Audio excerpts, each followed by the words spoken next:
Hi there, welcome back to my channel. I'm Kelsey and today we're going to be doing a 1-hour painting process video, and I'm going to be doing a study by Canadian landscape painter Ken Faulks, which I think is how you pronounce his name. So this video was pretty highly requested over on my Instagram. I do polls on my stories all the time related to my YouTube channel, and if you're interested in voting in those polls, giving input on my videos, I really recommend that you follow me on Instagram, and I will link that down below. So as I said before, today we're going to be doing a study of a work of Ken Faulks, who is a Canadian landscape painter. His work is very impasto, it's very it's not quite abstract, it's just he simplifies shapes really well. He doesn't get bogged down into realism, but his work is representational. So his brushstrokes are really expressive, he condenses shapes amazingly, and that's a quality that I really want to emulate in my own work, hence the study. So I think studies are a really cool way to level up your artwork, or at least try to deconstruct and learn techniques from artists that you really admire. So if you're interested in my own work, if you like what I'm doing, if you want to emulate my style and your style, feel free to do studies of my work. I give you full permission. So it is generally advisable to not sell studies that you make of other people's work, but you can totally complete them. There's nothing stopping you, right? And that is for your own benefit. And in 2021, I really want to level up my oil painting. I really want to land on a concrete style that I can evolve in the future, but I feel like my work is very disconnected right now. It has elements that link pieces together, like my vivid color choices, my impasto brushstrokes, but it doesn't really have a clear vision, and I really want to sort of nail that down in 2021. So to do that, I'm going to be working on some studies in the next few videos and sort of peppered throughout the next few months, learning from the artists that I really admire, trying to incorporate their techniques into my own work, and so hopefully I can come away with it with a more robust skill set that I can apply in future paintings. So, Ken Faulks. His work is great. I love him so much. He's really amazing at painting clouds, and that is the one thing that I think I struggle with the most when it comes to landscapes. Just clouds are hard. Clouds are so hard. So we're going to be working pretty small today. We're going to be working on this right here, 6x8 aluminum composite, 1/8 of an inch thick oil ground panel. That's from Treckle. I use these panels all the time in my work and I really love them, but one thing I do want to do in 2021 is work a little bit bigger, and these panels do get very pricey when you order the larger sizes, so I think that I will probably be prepping and preparing my own panels later on in 2021 once I have a little bit of a larger space to work in. So, alright, with that, let's get started. Okay. Hi there, it's me. I have scrubbed and ironed painting. I cheated a little bit, sorry about that. And I'm going to set a 1-hour timer right now, just to get started. I did a quick take before this, but just things happened wrong, so we're not gonna talk about that. And now I'm going in and sketching in these trees. I don't think I'm using like entirely the right color for this, but it'll work.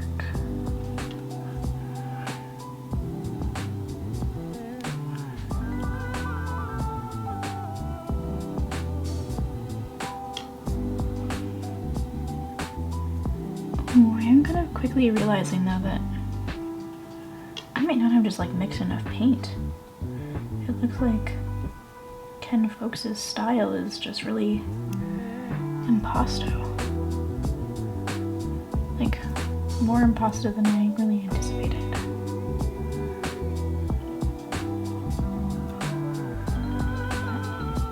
That's okay, I don't have to copy him exactly. It's probably better even if I don't.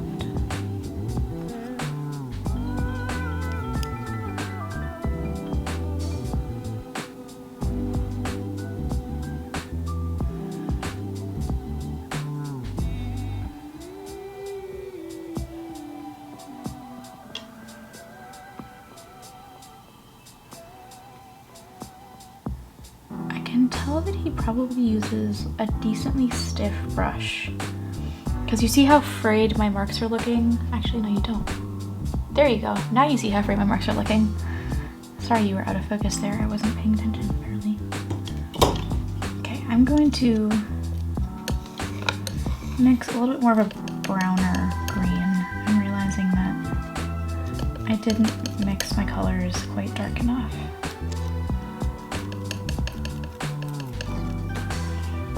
Maybe this will be better.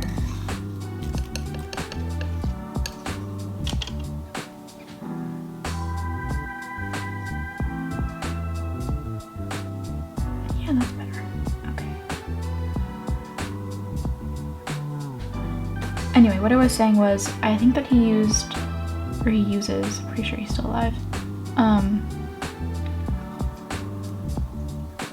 a relatively stiff brush, because his marks don't have the kind of fraying that mine do with this like pretty loose brush. Okay, so I'm already noticing that I'm veering a little bit away from the original. But the only thing that this study really needs to be is just a way for me to practice using the same skills that he did. It doesn't have to be an exact replica.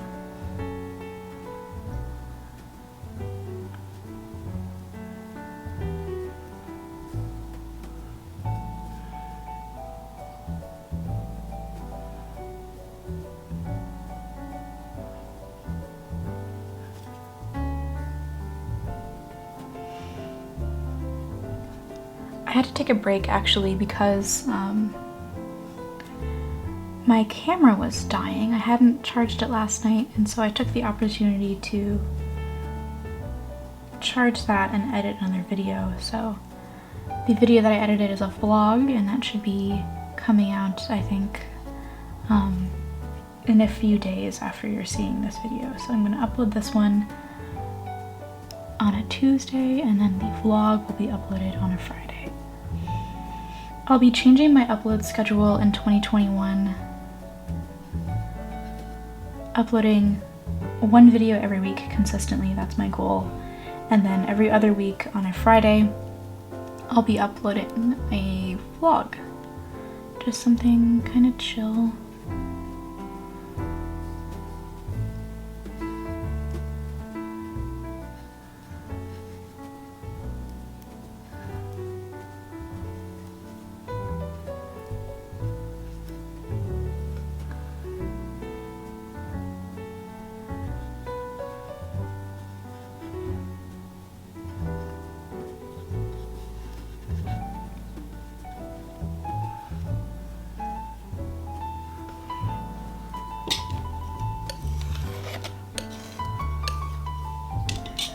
And if I calculated correctly, if I stay on that course, I'll upload over 70 videos this year, which I think is amazing.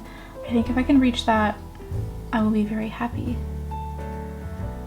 I think, you know, what everyone says about YouTube is that you need just like a lot of content in order to grow. So if YouTube is like a lottery, every video that you upload is like a ticket in that lottery. And so if you want to maximize your chances, you need to upload a lot of content, and that helps you too become better at creating. And I think that's probably pretty accurate. Okay, so I'm gonna pop out a frame.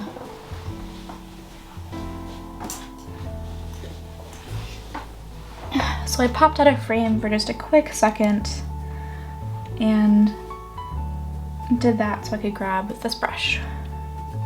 This is my absolute favorite brush, and I just think it's really nice. So what I'm gonna do is mix a lighter, more yellow,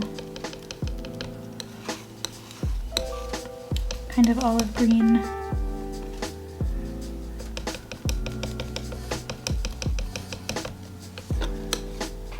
just like that.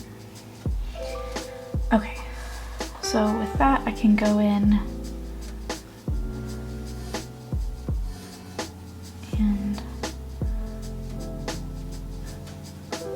start doing these more gestural brushstrokes over here. Brushstrokes.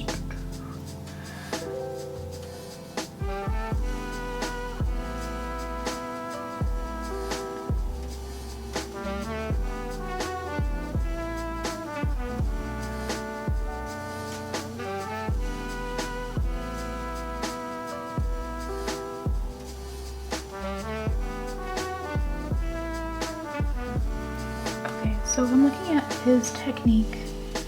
It seems like he just kind of has a lot going on in terms of brush strokes around this hilly area. but it's generally the same color as what I'm using now. So I'm just gonna stick with that. And my paint is pretty thick, so I might add a little bit more of that fat medium like I was talking about, just to give it a little bit more looseness, a little bit more workability, so that I can load it more effectively onto my brush. Okay, here we go.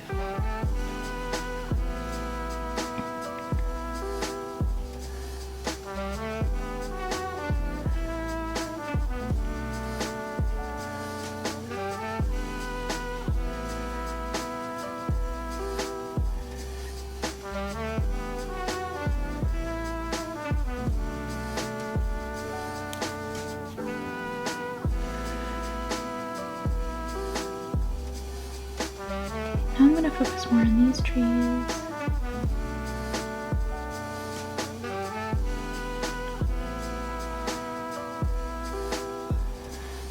So like I said, the reason that I wanted to do more of these studies this year is because I've been really dissatisfied with my artwork. It's just like, I don't know, I'm really good at knowing what I want my artwork to look like. I am not as good at getting there. And so I think having this goal of doing more of these kinds of studies and just being sort of generally better at painting overall, making that like a focus of this year is going to be really good for me. I think like the reason that Ken Faulks' work appeals to me so much is because it's so loose and so gestural, and I really appreciate that about a lot of artists and a lot of really great oil painters. And I've noticed that my paintings as of late have been very tight. Like, they felt very controlled. Like I'm trying to exert a lot of control over the medium, when really I should just be letting the oil paint do what it wants to do and embracing that. But I really haven't been doing that, and so I think making it a point to let go a little bit more this year in my artwork is going to be really important. So I want a little bit more of a darker green, so I'm putting down some asphaltum. This is asphaltum. It's from Gamblin. It's this really nice neutral brown. I really love using it in mixing for like just all of the cool stuff that it can do to your colors. It makes a really nice dark green without like tinting it too much in any direction. It just sort of makes colors nicer in a really good neutral way. Alright, so we're pretty close to being done with the trees, which is awesome because if you look at that timer over there, we're about 50-ish minutes in. So we've been working for about 10 minutes. Oh no, sorry. 50-ish minutes in doesn't make sense. We're about 10 minutes in. So that means we have plenty of time to work on those clouds, which I'm sure are going to give me loads of trouble.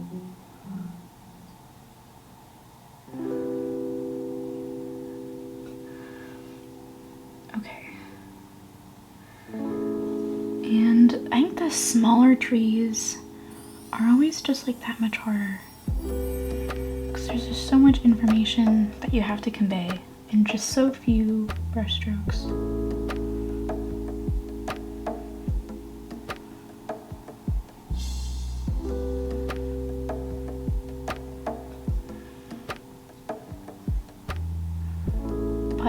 Part of this challenge, right? Like seeing how few brush strokes I really need to do the things that I want to do.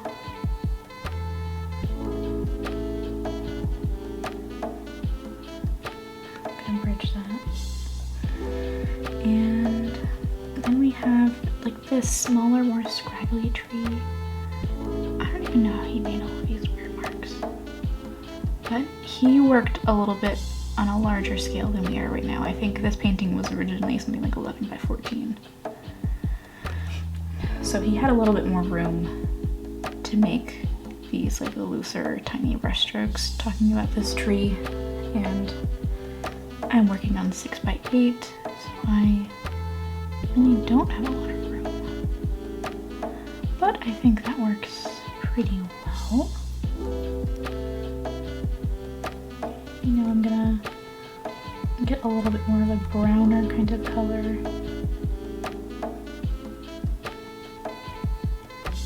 And we'll go up there and paint the trunks of the tree.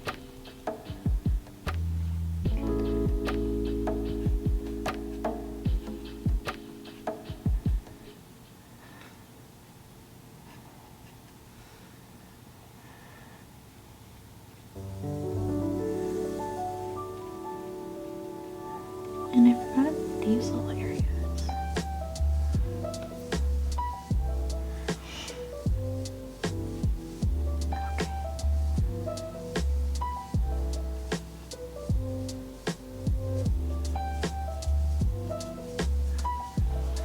Okay.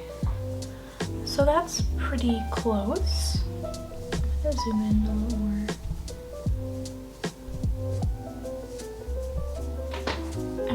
Hopefully that is a little bit of a better view for you. Okay, so now I'm going to clean my brush, rub it a whole awful lot, get all of that excess paint off of there, because I really, really, really don't want it to infect my whites. I worked really hard on blending. That would be very, very sad.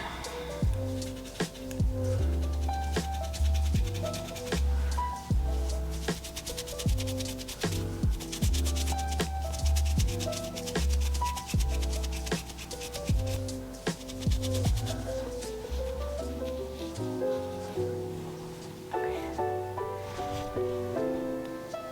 So that's over there now. And just to make sure 100% that my whites are pretty clear of paint, I'm gonna try to just lay some blue up here. Take my time with it.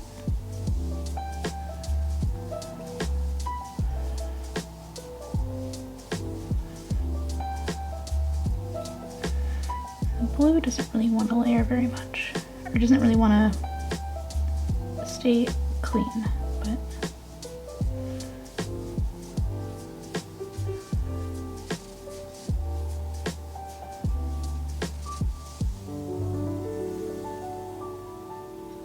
Okay, so hopefully getting that blue has helped clean off any green off of my brush.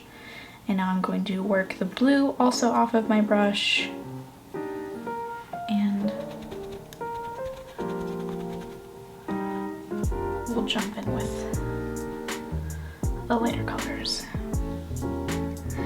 All right, so I'm decently concerned about this cloud. I don't know, I'm really bad at painting clouds. And so I'm always really nervous when I work on them.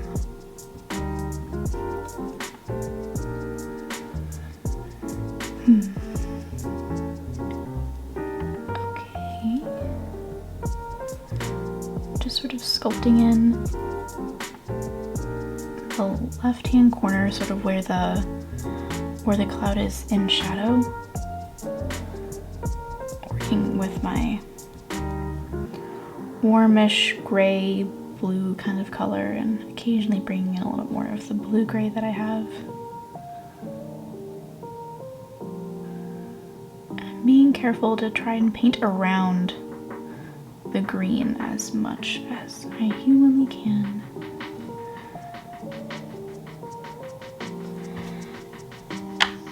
And then every few seconds I'm glancing over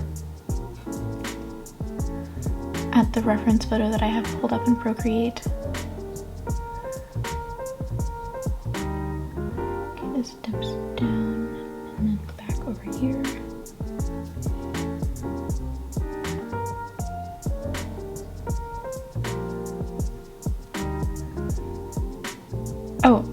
about online shops. So I've discussed in the past about opening my online shop soon, wanting to do that in 2021, trying to figure out when that's going to work best for me. And I think that realistically is going to happen in the end of the middle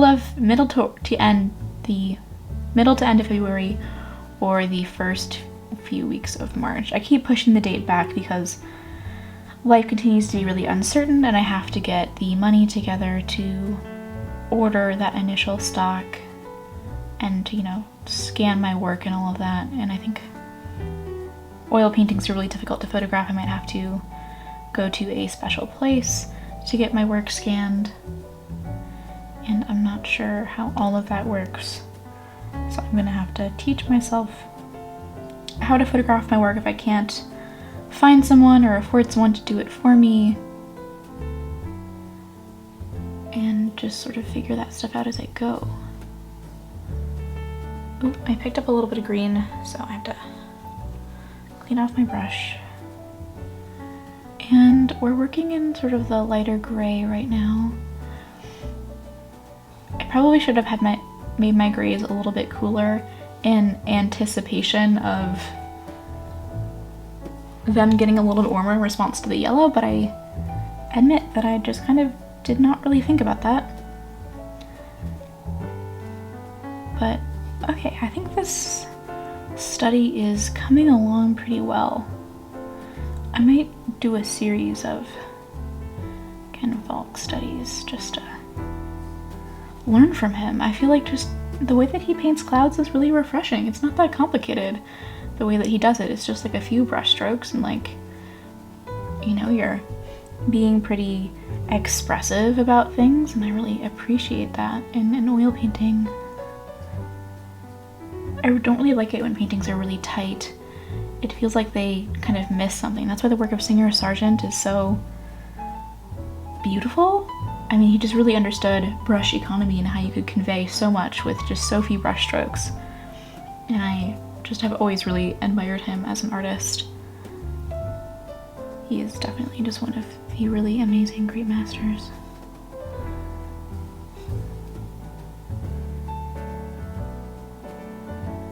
I'm paying special attention to the movement of the brushstrokes in the piece, like where they're going in their direction. That I'm noticing as I look at the piece that I'm doing a study of, that's really important to, like, how the clouds look so airy and bright and fresh, and it's because of the direction of the brushstrokes. So I'm trying to pay really special attention to that.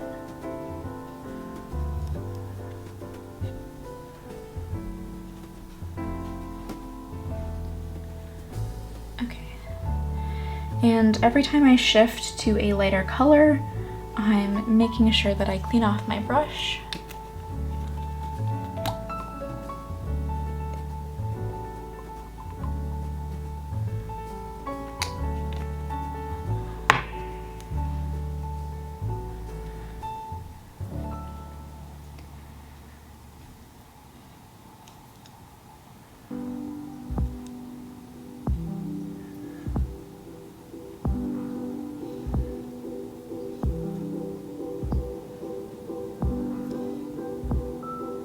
I'm struggling to get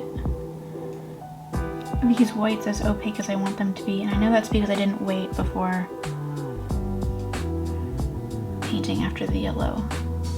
So I'm gonna have to be more strategic. Whenever you are painting over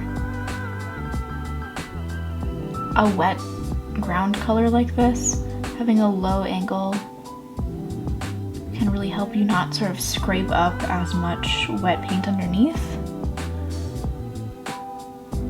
And it also leads you to be much more impasto in your brush strokes.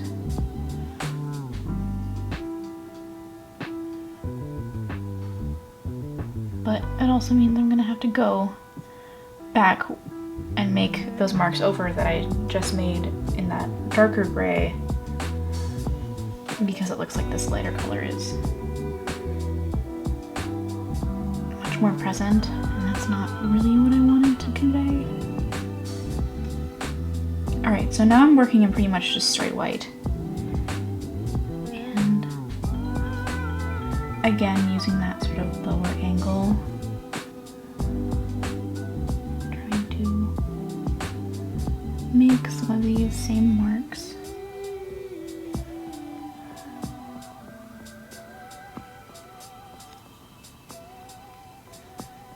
And inevitably, my paint is being tainted by this yellow, but it's fine.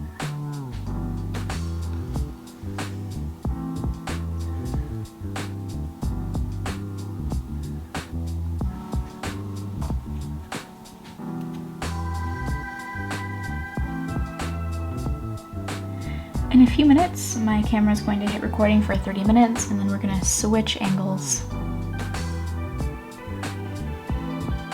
Because a lot of US cameras have like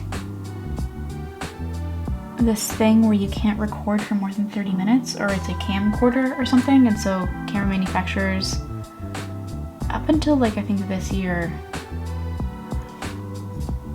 have always had like these weird restrictions. Or maybe it's to avoid taxes in the EU? I'm not entirely sure, to be 100% honest.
Alright, let's switch angles.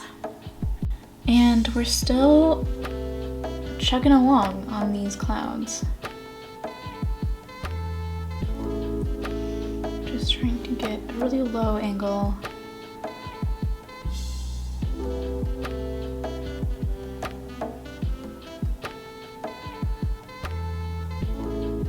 And the nice thing about having to work just with all of this paint is that your marks end up being just super impasto because you're just building all of this wet paint on top of other wet paint. This is called working in alla prima, if you didn't know. So alla prima basically just means wet and wet. You'll also see similar techniques used in plein air painting. Plein air painting is painting outside, and pretty much always in plein air painting you're painting wet and wet just because you're doing everything in the location.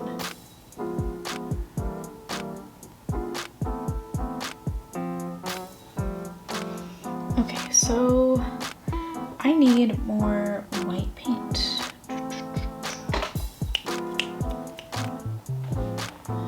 Here's some white.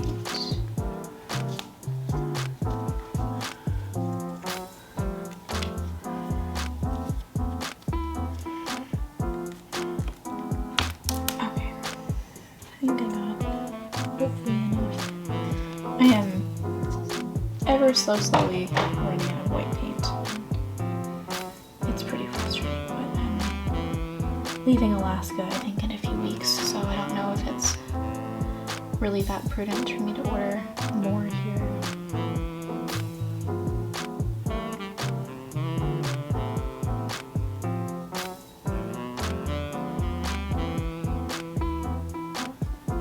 thinking of leaving Alaska.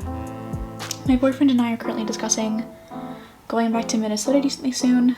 So for those of you who haven't been following me for very long, I am from Minnesota. I am a born and raised Minnesotan. My grandmother raised me and she lives in the Twin Cities.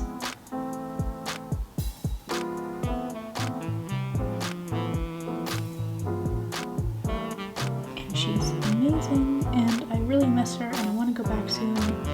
So I think that it is prudent to leave and then quarantine in a separate location. Probably a very empty Airbnb, like the whole place, not just the room, and we can quarantine pretty effectively there, I think. Okay, so I've got 30 minutes left in this painting. I think that's going to be, I suspect, more than enough time. I don't know if I'm gonna need all that much longer. I think really we're pretty close to being done, right? I mean, like, I guess, like, what else do we really have left? Looks like probably just this blue stuff, and then we're gonna be good to go, I think. I think I do wanna rehash some of these. Oh shit, I got green in my paint.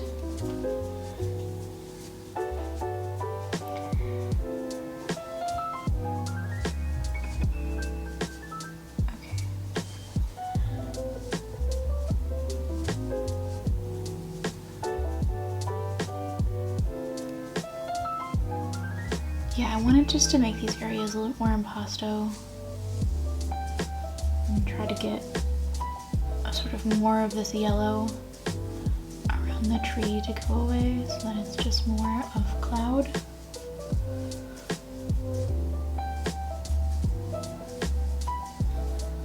Because if you look in the piece, it's like more of a gold ochre kind of color that surrounds the tree, not quite what I've done here. Which is fine. I just need to paint a little bit more around the trees so that we can get that same effect.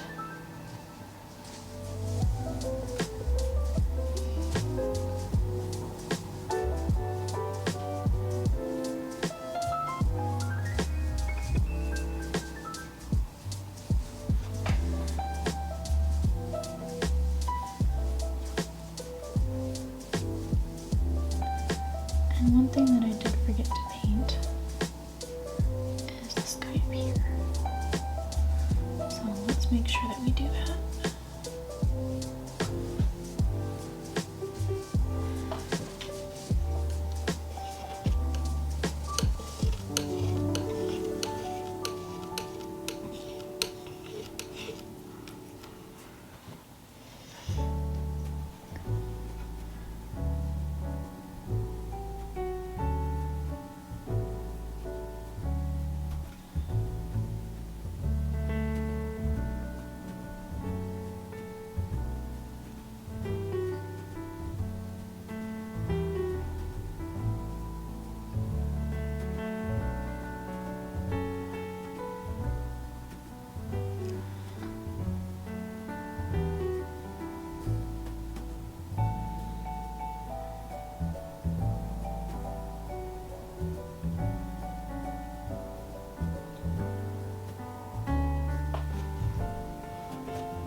Well, this up here is just really very truly infected with the green now, so I'm gonna cover that up, make it more of a cloud than it was in the original.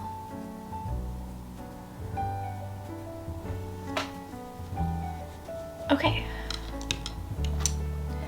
so now I'm going to switch over to our blues. Okay, hi, I'm switching over so you can see my face a little bit better, or at all actually. So I'm going to add in some medium to the blues that I've mixed and draw those in.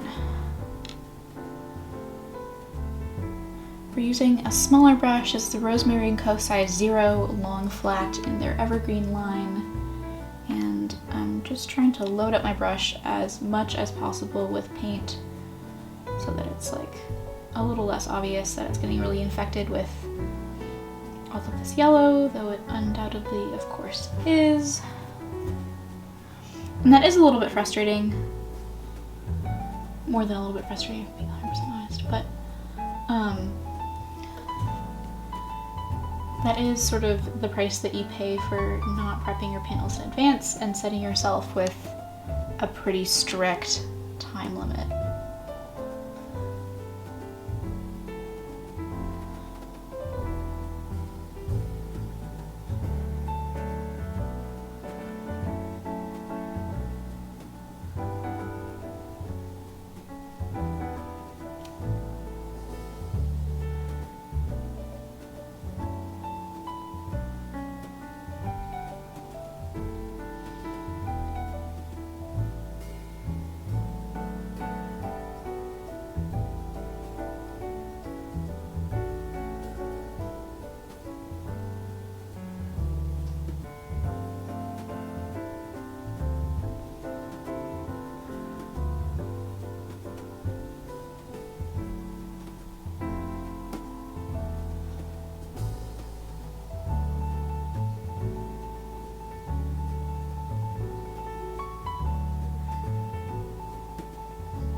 Okay, wow, we are so close to being done, and we still have 20 minutes left. That's great, actually. I really thought that I was just not gonna be able to do this, but it looks like I totally am.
I almost forgot about this area down here.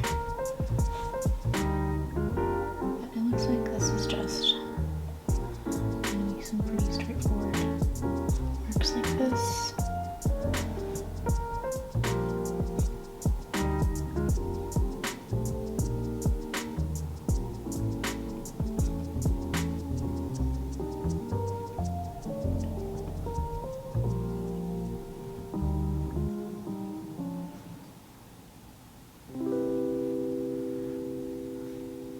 It's really kind of tricky to get down in there in the little crevices.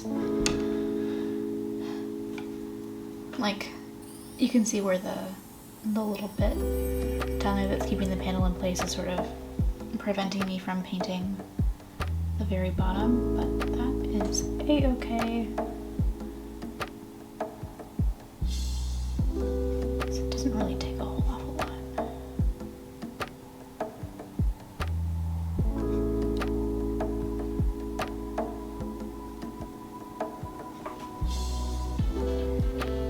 The very last section we'll really do is going back in with this really dark green.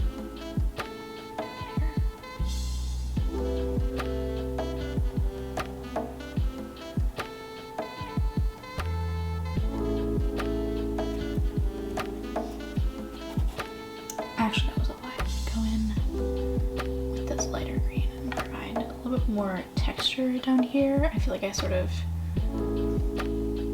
skimmed past this area to get to the more interesting stuff, i.e. the clouds.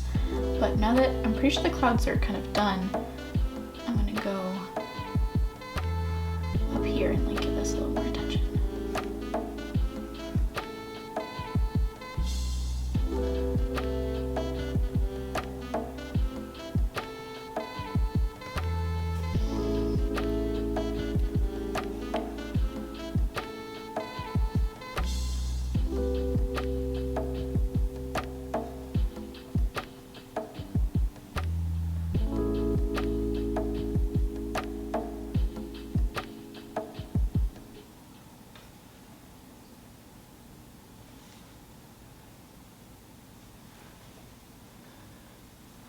Okay, I think we're done.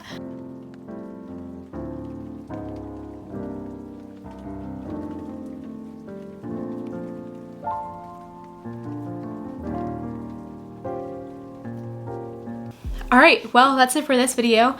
We did this painting in about 45 minutes, 15 minutes spare on the timer. If you want to see more videos just like this one, comment down below, like and subscribe, and I will definitely do that. And if you have other artists that you want me to do a study of, also let me know. All right, well, I'll leave you with a photo of the finished result, and I will see you in the next video. And remember, there's a video, a vlog, going live this Friday. Stay tuned. It's just gonna be like a chill charcoal sketching video. So yeah, if you guys enjoyed seeing the process, then I will see you in the next one. All right, bye guys.